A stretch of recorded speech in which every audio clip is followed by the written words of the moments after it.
Hey, bien le bonjour! Allez, trêve de politesse, on n'est pas là pour ça. Aujourd'hui, on va causer de mon ETF. Enfin, je sais pas si vous entendez la clim, mais elle tourne. C'est d'ailleurs le seul et unique ETF que je possède. Et petit teaser, c'est la merde.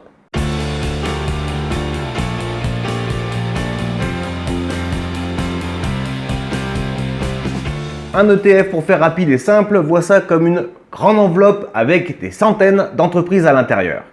Un moyen plutôt rapide et simple de bien se diversifier. Et des ETF, il en existe des milliers. Des qui reproduisent des indices, il y en a qui reproduisent des entreprises d'un pays donné, d'un groupe de pays, des ETF qui regroupent toutes les entreprises sur un secteur donné, etc. Bref, une enveloppe avec des entreprises dedans. Moi j'en ai acheté un il y a quelques mois de ça. Je l'avais principalement acheté pour qu'il me fasse des petits pour partir en vacances. Et j'y avais injecté 1000 € histoire de passer pour un vrai pro.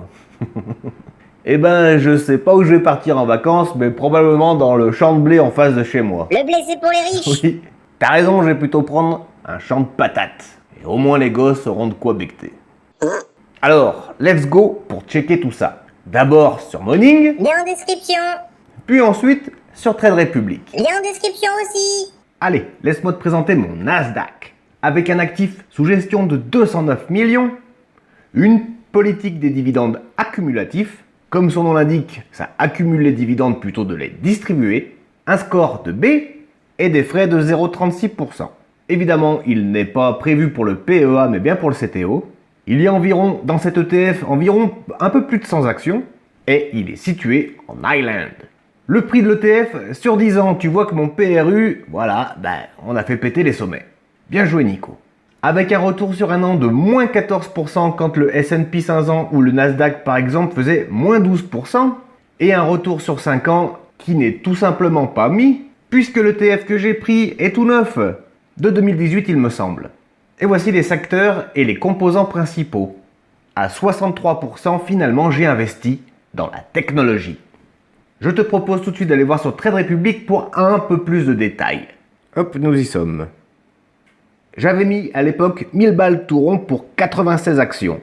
Et comme tu peux le voir, il me reste que 723 €, soit une perte de quasiment 28%. On frôle les 300 € de perte. Comme je te l'ai dit, je possède 96 actions de cet ETF pour un prix d'achat à 10,46 €. Il fait actuellement 7,54 €. La distribution, comme on l'a vu sur Morning, est accumulatif. Ça veut dire que cet ETF réinvestit automatiquement vos bénéfices au lieu de vous les verser.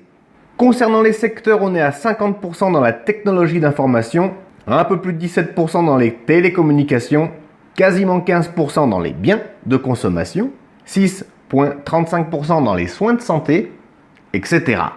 Les pays, clairement, on est quasiment full États-Unis. Et en gros, voilà la composition de cet ETF. J'ai acheté à plus de 12% Apple, Microsoft, Amazon, Tesla, Alphabet, Google tout simplement, Nvidia, Broadcom, Pepsi, Comcast, etc. Il y a plus d'une centaine d'entreprises. Bref, il y a de quoi faire. Voilà, d'après sa composition, j'ai pas de souci à me faire non plus. Avant que Google ou Apple crèvent, il va se passer un peu d'eau sous les ponts. Cependant, j'avais pris cet ETF sur le court terme et je me suis carrément gouré. Je prends plus de bonnes décisions sur le long terme que sur le court terme. Ça c'est sûr. Et bien voilà, rapide et simple pour pouvoir se faire une idée de ce qu'est la bourse. Quand on est débutant. Et c'est la deuxième vidéo de ce challenge. Ce challenge, une vidéo par jour pendant 30 jours. Et je suis déjà épuisé, j'ai déjà perdu 13 kilos. Je te laisse cependant t'abonner à la chaîne, promis, je dis pas que des conneries. Sur ce, prenez soin de vous, et puis, à demain. Ciao.